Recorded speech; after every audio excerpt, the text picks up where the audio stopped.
पूरे देश को इंतजार है 1 फरवरी का। जी हाँ, वित्त मंत्री निर्मला सीतारमण पेश करेगी अपना इस साल का बजट। लेकिन इस साल का बजट कुछ खास है। खास इस लिहाज से नहीं कि चुनाव के पहले ये आखिरी बजट होगा, लेकिन खास इस लिहाज से भी है, ये तो है ही, और इस लिहाज से ये पॉपुलिस्ट या फिर पॉलिटिकल बजट होगा या फिर ग्रोथ और रिफॉर्म्स को आगे बढ़ाने वाला बजट, इस पर तो हम करेंगे चर्चा। लेकिन ये इंटरिम बजट भी होगा और इसमें कुछ प्रावधान ऐसे होंगे जो आप सोचते नहीं होंगे लेकिन हो सकते हैं, और कुछ जो आमतौर पर पूरे बजट में आपको देखने को मिलते हैं वो शायद ना देखने को मिले, लेकिन होगा इंटरेस्टिंग, होगा इम्पोर्टेंट, ये बात तय है। इसीलिए बाजार के जाने माने दिग्गजों के साथ हम कर रहे हैं हमारी एक खास चर्चा, बजट और बाजार।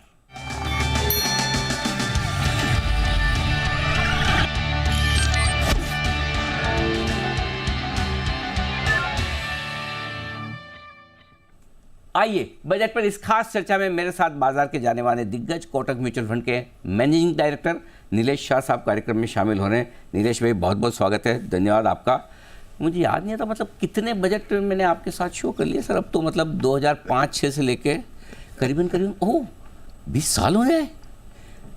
20 साल हो गए अनिल भाई बजट की बातें करते करते। 20 साल हो गए, और 20 साल में 20 से ज़्यादा बजट हम बात कर चुके हैं, क्योंकि कुछ साल ऐसे भी निकले जहाँ 2 बजट भी देखने को मिले, और इस साल भी ऐसा ही है। तो जनरली ये बताइए कि 2 बजट जिस साल में होते हैं, एक इंटरिम और एक दूसरा चुनाव के बाद जब नई सरकार बनती है, तब पूरा का पूरा फुल फ्लेज बजट, आमतौर पर इनमें क्या खास बात होती है? इस साल क्या खास होगा? जब आखिरी ओवर होता है T20 का तो आप धुआंधार बैटिंग करेंगे, राइट। फाइनेंस मिनिस्टर भी जब इलेक्शन के पहले का बजट होगा, वोट ऑन अकाउंट जिसे कहते हैं, जाहिर है कि वो अपनी सरकार की उपलब्धियों के लिए बात करेगी, अपना जो टारगेट वोटर बेस है उसके साथ कम्युनिकेट करेगी। तो जनरली देखा है वोट ऑन अकाउंट हमेशा एक पॉलिटिकल स्पीच ज़्यादा रहता है और बजट ज़्यादातर के पॉलिटिकल कम इकोनॉमिकल स्पीच रहता है। तो मतलब इस बार मतलब ज़्यादा अगर पॉलिटिकली पॉपुलिस्ट चीज़ें अगर बजट में आए तो आश्चर्य नहीं करना चाहिए। मेरे हिसाब से good politics equal to good economics. अच्छा, ये इंटरेस्टिंग चीज़ बताइए, ज़रा समझाइए। हाँ, मतलब जो आपके लिए पॉलिटिकली अच्छा है वो इकोनॉमिकली भी अच्छा हो सकता है। जैसे आपने एक बहुत बड़ा कदम उठाया लीकेजेस प्लग करने का। पहले 100 रुपये देते थे, 80-85 रुपया लीक हो जाता था और 15-20% ही लोगों तक पहुंचते थे। करेक्ट। जनधन मोबाइल एंड आधार का कॉम्बिनेशन के जरिए आपने लीकेजेस प्लग कर दिए। तो इससे पॉलिटिकल फ़ायदा ये हुआ बिकॉज लोगों को आज वो पैसा आता हुआ दिख रहा है। इकोनॉमिकल फ़ायदा ये हुआ कि आपको कम पैसा खर्च करके बड़ा कवरेज मिला। तो जो चीज़ें पॉलिटिकली भी सही और इकोनॉमिकली भी सही हो, अगर वो चीज़ करे तो सोने पे सुहागा है। बहुत इंटरेस्टिंग बात की। नहीं तो जनरली आमतौर पर लोग सोचते हैं कि सब्सिडी का मतलब गलती, लेकिन सब्सिडी देने का तरीका अगर ये सुधार दे और सीधा जिसको वाकई में सब्सिडी मिलनी चाहिए वहीं तक पहुँचे, सीधी पहुँचे और पूरी पहुँचे, कमाल है। अच्छा, अब आते हैं बजट की कुछ खास बातों पर जिन पर नज़र रखनी है। चाहे इंटरिम बजट हो, लेकिन एक आंकड़ा जो बजट में सबसे इम्पोर्टेंट होता है, वित्तीय घाटे का, फिस्कल डेफिसिट का। अब तक तो पिछले 2-3 सालों से चल रहा है कि भाई चलो पैसा खर्च करो, इकोनॉमी को ट्रैक पर लाओ, और हम ही नहीं पूरी दुनिया ये कर रही है। इस बार क्या करेंगी वित्त मंत्री? मेरे हिसाब से इस बार हमारे पास टैक्स बुओयेंसी काफ़ी अच्छी है, टैक्स कलेक्शन काफ़ी स्ट्रॉन्ग है, एंड उसके साथ साथ डाइवेस्टमेंट रिसीट कम होगी। तो मेरे हिसाब से जो हमारी फिस्कल डेफिसिट का टारगेट है बजटेड में, वो हम अचीव कर पाएंगे। अगर हम चाहे तो उसे थोड़ा कम भी कर सकते हैं by speeding up divestment. But more importantly ये वोट ऑन अकाउंट में और आने वाले बजट में हमें एक रास्ता दिखाना पड़ेगा दुनिया को कि हम कैसे अपनी फिस्कल डेफिसिट नीचे लाएंगे। सेंट्रल और स्टेट फिस्कल डेफिसिट कंबाइन करके आज भी हाई सिंगल डिजिट है, उसे 3-4 सालों के अंदर मिड सिंगल डिजिट पे लेके आना बहुत ज़रूरी है। तो यानी कि वित्तीय घाटे को धीमे धीमे नीचे लाएं। अगले 2 साल का अगर रोड मैप मिल जाए कि 4% के आसपास लाएंगे तो बाजार उससे खुश हो जाए, बाजार खुश रहे। लेकिन फिर सवाल तो ये कि अगर घाटा काबू में करना है तो फिर कैपेक्स, क्योंकि पिछले बजट में मुझे याद है आपने कहा था बजट के तुरंत बाद, यानी भाई सबसे बढ़िया बात हुई कि इतना बड़ा खर्चा सरकार 10 लाख करोड़ से ज़्यादा करने जा रही है, इससे बढ़िया तो कुछ हो नहीं सकता। तो इस बार क्या? सो मेरे हिसाब से हमने जो प्रथा चालू की है कि हम अपने बच्चों पे जितना कर्जा लाद के जा रहे हैं फिस्कल डेफिसिट का, उतनी असेट उनके लिए छोड़ के जानी चाहिए। इस साल तकरीबन 11.5 लाख करोड़ का नेट बोरोइंग होगा और सरकार का कैपेक्स तकरीबन 10 लाख करोड़ के आसपास होगा। तो एटलीस्ट अनिल भाई हम अपने बच्चों की आंख में आंख डाल के बोल पाएंगे कि बेटा बेटी तुम्हारे लिए कर्जा छोड़ के जरूर जा रहे हैं, बट सामने असेट्स भी दे रहे हैं।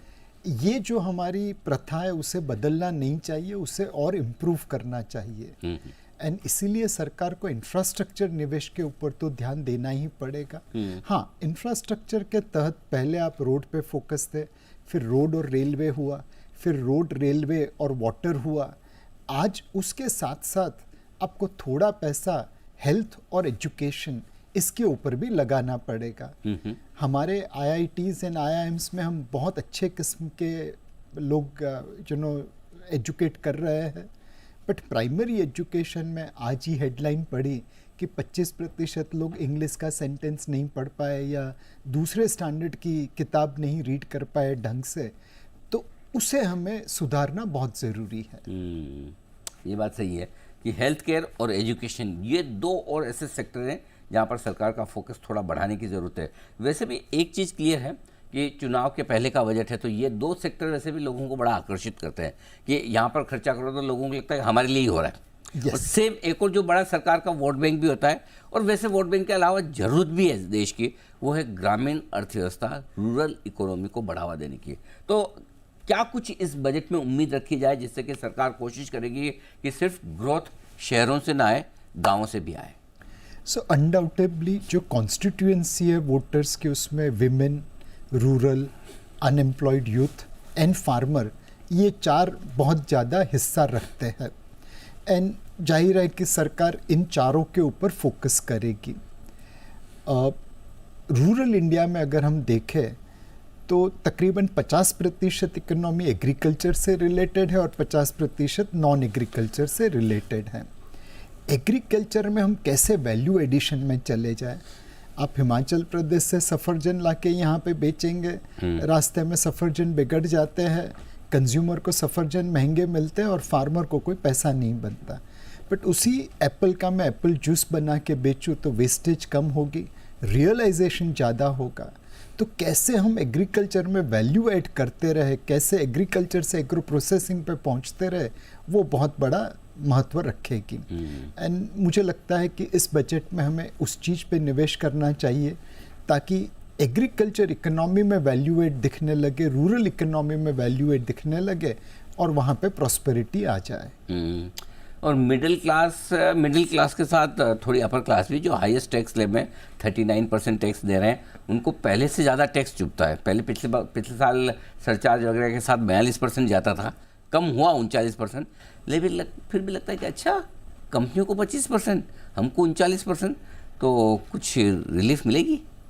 सो मेरे हिसाब से टैक्स में ब्यूएंसी तो अच्छी है एंड हमें टैक्स ब्यूएंसी चालू रखनी पड़ेगी बिकॉज सामने इंफ्रास्ट्रक्चर में निवेश करना है।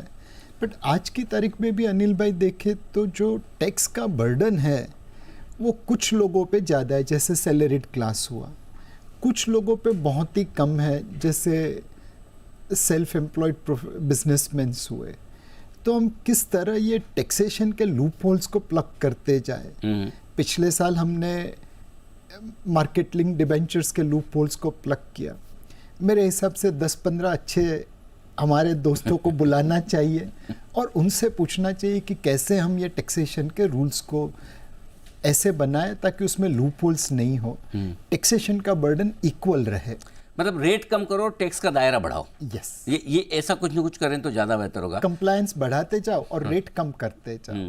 क्योंकि अब तो सबको ये ज़रूरत महसूस होने लगी कि भाई हमारा भी टैक्स इतना तो नहीं होना चाहिए, थोड़ा कम होना चाहिए। लेकिन टैक्स के एंगल से एक और समस्या है जो आपकी इंडस्ट्री की है कि इक्विटी फंड्स और डेट फंड्स दोनों के बीच में टैक्स का मामला बिगड़ता हुआ दिख रहा है। अगर आप इक्विटी में पैसा लगाएं तो नो डाउट रिस्क ज़्यादा होती है, इसलिए आपको टैक्स कम देना होता है, लेकिन डेट में अब वो आकर्षण रहा नहीं और बैंक्स की डिपॉजिट भी ऐसा लग रहा है कि थोड़ी कम होती दिख रही है। क्या कुछ वहाँ पर फिर से विचार करने की ज़रूरत है, बदलाव करने की ज़रूरत है? अनडाउटेबली अनिल भाई, आपने एकदम सही मुद्दा पकड़ा। आज की तारीख में सेविंग्स इक्विटी की तरफ अट्रैक्ट हो रही है बिकॉज एक रिस्क रिटर्न ट्रेड ऑफ अच्छा लगता है, बट दूसरा पोस्ट टैक्स रिटर्न और भी अच्छा लगता है। और डेट मार्केट हमारी एक स्टेप चाइल्ड की तरह है। उसको लग रहा है कि मेरा कोई ध्यान नहीं रख रहा। एंड अगर टैक्स में इतना डिफरेंस रहा, ऊपर में 39% और इक्विटी में 10%, ऑफ कोर्स इक्विटी में एसटीटी भी होता है, बट फिर भी वो गैप इतना बड़ा है कि लोगों का पैसा डेट की जगह इक्विटी की तरफ जाता रहेगा। तो हमें अपनी मार्केट को कितना हम डीप कर सके और कैसे उसे बैलेंस कर सके। गाड़ी एक पहिए पे तो नहीं चलेगी, सिर्फ इक्विटी के पहिए पे तो इकोनॉमी की ग्रोथ नहीं बनेगी, डेट का पहिया भी चाहिए। और इसीलिए डेट मार्केट को अट्रैक्टिव बनाने के लिए ये जो इतना बड़ा टैक्स गैप है उसे कम करना चाहिए। ये बहुत इंटरेस्टिंग बात कही, क्योंकि अल्टीमेटली सारा काम इक्विटी से नहीं चल सकता।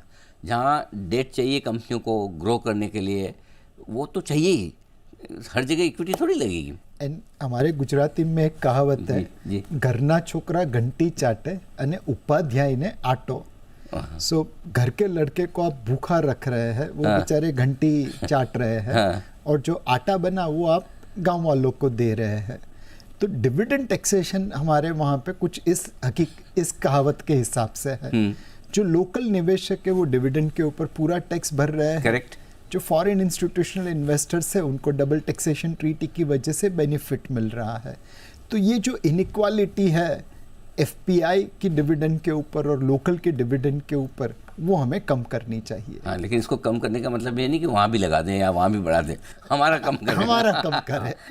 Let's be very clear. तो ये थोड़ा सा डिविडेंड पे डबल टैक्सेशन है, डेट फंड या डेट इंस्ट्रूमेंट्स पे जो हायर टैक्सेशन रेट्स हैं, इनको थोड़ा ठीक करने की ज़रूरत है। लेकिन इक्विटी में इन्वेस्टमेंट्स ज़्यादा आएँ, बाजार में जो इक्विटी का कल्चर आया है, बना रहे, और पहली बार हिंदुस्तान में हम देख रहे हैं कि वाकई में हमारे इन्वेस्टर्स की भी ताकत दिख रही है। सरकार को इसे बनाए रखने के लिए, बढ़ाने के लिए क्या करने की ज़रूरत है? सो इक्विटी की गाड़ी बहुत अच्छी चल रही है। अब हमें इससे भी बड़ा जो एक फोर्स है, जो एक सोया हुआ कुंभकर्ण है, उसको जगाने की ज़रूरत है। अनिल भाई, भारत में कितना सोना है वो किसी को नहीं पता। करेक्ट। कोई कहता है 25,000 टन है, शायद 50,000 टन होगा, क्या पता। बट एक बात तय है, हमारे सेविंग्स का बहुत बड़ा हिस्सा सोने में अटका पड़ा है। ये किसी के तिजोरी में बंद है, किसी के बैंक लॉकर में बंद है। कैसे हम इस सोए कुंभकर्ण को जगाए, ऐसे कौन से नगारे बजाए कि ये पैसा भारत की ग्रोथ के लिए काम आने लगे। एंड सरकार को इसके ऊपर अलग एकदम आउट ऑफ बॉक्स सोचना चाहिए। ये अगर सोया कुंभकर्ण भी हमारे साथ खेलने लगे तो मेरे हिसाब से ग्रोथ की रफ्तार 1-2% बढ़ सकती है। नहीं, out of the box thinking में दो तरीके से हो सकता है। एक तो ये कि लोगों का जमा हुआ गोल्ड बाहर आए, कुछ ऐसी प्रोडक्टिव ऐसी स्कीम बनाई जाए जिससे लोगों को लगे कि नहीं, गोल्ड में नहीं, फाइनेंशियल एसेट्स में पैसा लगाना चाहिए। और दूसरा ये कि कुछ ऐसी पूंछ मरोड़ी जाए कि लोग गोल्ड में लगाना बंद कर दें। अब दोनों में से कौन सी होगी? सर, पुश एंड पुल दोनों करिए। दोनों करिए। हमें गोल्ड इंडस्ट्री को कम नहीं करना है, बट हमें तो ये जो लॉक्ड सेविंग से उसको अनलॉक करना है। मतलब यूज़ के लिए आपको गोल्ड चाहिए, ज्वेलरी के लिए चाहिए, थोड़ा बहुत इन्वेस्टमेंट के लिए समझ में आता है, लेकिन बिना मतलब भर के सिर्फ गोल्ड भर के रखे, इसको ठीक करने की ज़रूरत है। ये बड़ी इंटरेस्टिंग चीज़ आपने बताई। एक और चीज़ जिस पर मैं जानना चाहता हूँ, आमतौर पर इस बजट में जो शायद देखने को मिले, हर बार बजट की तरह डिफेंस, क्योंकि पिछले 2-3 सालों से सरकार का फोकस बहुत ही अलग तरीके से डिफेंस पे बढ़ा है। क्या उम्मीद रखी जाए, क्या यहाँ पर सरकार कुछ बड़ा करने की सोच सकती है? सो डिफेंस में अनिल भाई, प्रोडक्टिविटी इंक्रीज के ऊपर ध्यान देना है। अगर आप चीज़ें लोकली बनाएंगे तो सस्ती बनेगी, और जो खर्चा होगा उसका बेनिफिट भी लोकल इकोनॉमी में बनेगा। एंड आज मेरी कंपनीज अगर हमें सप्लाई कर रही है तो कल को उठ के दुनिया को भी सप्लाई करना चालू कर सकती है। तो सरकार ने 2 चीज़ें अच्छी की। एक पूरा रिजर्वेशन कर दिया कि ये आइटम सिर्फ हम डोमेस्टिकली खरीदेंगे। दूसरा, उन्होंने पब्लिक प्राइवेट पार्टनरशिप कर दी, डीआरडीओ और प्राइवेट डिफेंस कंपनीज की पार्टनरशिप कर दी। इन दोनों चीज़ों की वजह से आज हम देख रहे हैं कि खर्चा बढ़ाए बगैर उसकी प्रोडक्टिविटी या एफिशिएंसी बढ़ रही है। इंपोर्ट करने की जगह पे हम लोकल खरीद रहे हैं, एक्सपोर्ट्स मार्केट तय कर रही है। एंड आज की तारीख में गर्व की बात है कि हमारे ब्रह्मोस मिसाइल्स है या एक्सप्लोजिव्स है वो एक्सपोर्ट हो रहे हैं, दुनिया में जा रहे हैं। बिल्कुल, तो डिफेंस पर काफ़ी कुछ काम हो सकता है, बजट में उम्मीद भी कर सकते हैं रिफॉर्म्स के लिहाज से। वैसे इंटरिम बजट है, लेकिन क्या उम्मीद करें कि सरकार कुछ रिफॉर्म्स को लेकर ऐलान कर सकती है, और यदि हाँ तो, या फिर यूँ बताएं कि कहाँ करने की ज़रूरत है? सो जो सबसे बड़ा रिफॉर्म अब मतलब प्रायोरिटी पे लाने जैसा है वो health care and education sector है। ये दोनों सेक्टर के अंदर हम कैसे डिफेंस जैसा काम कर पाए कि अच्छा। खर्चा नहीं बढ़े बट प्रोडक्टिविटी और इफ़िशिएंसी बढ़ जाए। क्या एजुकेशन में डिजिटल एडॉप्शन करके हम उसकी कवरेज बढ़ा दें, क्वालिटी बढ़ा दें। हेल्थ केयर में कैसे हम डिजिटल टूल्स अपना के एक क्वालिटी ऑफ जो केयर है वो अर्बन और रूरल इंडिया के बीच में ब्रिज कर पाए। तो मुझे लगता है कि इस बार digitisation in health care and education, इसके ऊपर फोकस करना चाहिए, इसके ऊपर रोड मैप बनाना चाहिए। और जैसे यूपीआई लॉन्च करके पेमेंट सिस्टम में भारत अग्रेसर बन गया, वैसे ही digital education and digital health care में हमें अपनी यूपीआई बना के दुनिया में आगे बढ़ना चाहिए। ये बहुत इंटरेस्टिंग बात की आपने, हेल्थ केयर और एजुकेशन, अगर इन दो में डिजिटलाइजेशन हो जाए तो कहना ही क्या बहुत बढ़िया होगा। लेकिन एक और स्पेस है जो भी दुनिया को बेहतर रखने के लिए ज़रूरी है, वो ये कि थोड़ा आसपास का माहौल क्लीन रहे, एनवायरनमेंट ग्रीन रहे। तो ग्रीन क्लीन एनर्जी और साथ ही कम इलेक्ट्रिक व्हीकल्स, क्या लगता है सरकार का फोकस बना रहेगा सर? सो बचपन में अनिल भाई हम लोग एसटी स्टैंड जाते थे तो बस के ऊपर पाटिया नहीं लगता था कहाँ जा रही है, हम लोग जाके अपना टुवाल या रुमाल रख देते थे। करेक्ट। रिन्यूएबल एनर्जी भी कुछ ऐसी स्पेस है, हमें हर जगह पे अपना पाँव रखना है। चाहे सोलर एनर्जी बढ़ेगी, न्यूक्लियर फ्यूजन या न्यूक्लियर फिजन चलेगी, ग्रीन हाइड्रोजन चलेगा, हमें नहीं पता। सरकार को हर चीज़ को एनकरेज करना चाहिए ताकि जो बस चले उसमें फिर हम बैठ पाए, बिकॉज अपना रुमाल वहाँ पे लगा होगा। अपने मतलब जगह पक्की कर लो, बस जगह पक्की कर लो। एक और चीज़ जहाँ जगह पक्की हुई है हिंदुस्तान की, और वो है मैन्युफैक्चरिंग के केस में। पीएलआई स्कीम, आत्मनिर्भर भारत, वोकल फॉर लोकल, ये सारी चीज़ें जो हुई है, क्या कुछ और बड़ा करने की ज़रूरत है इस बजट में सरकार की तरफ से? अब हमने जो पीएलआई स्कीम लॉन्च की है अनिल भाई, उसका इम्प्लीमेंटेशन ग्राउंड पे कैसा हो रहा है उसके ऊपर ध्यान देना पड़ेगा। और कहीं कहीं पे अगर थोड़े स्क्रू लूज हो गए हैं तो उसे टाइट करना पड़ेगा। ये हमारे लिए once in a lifetime opportunity है।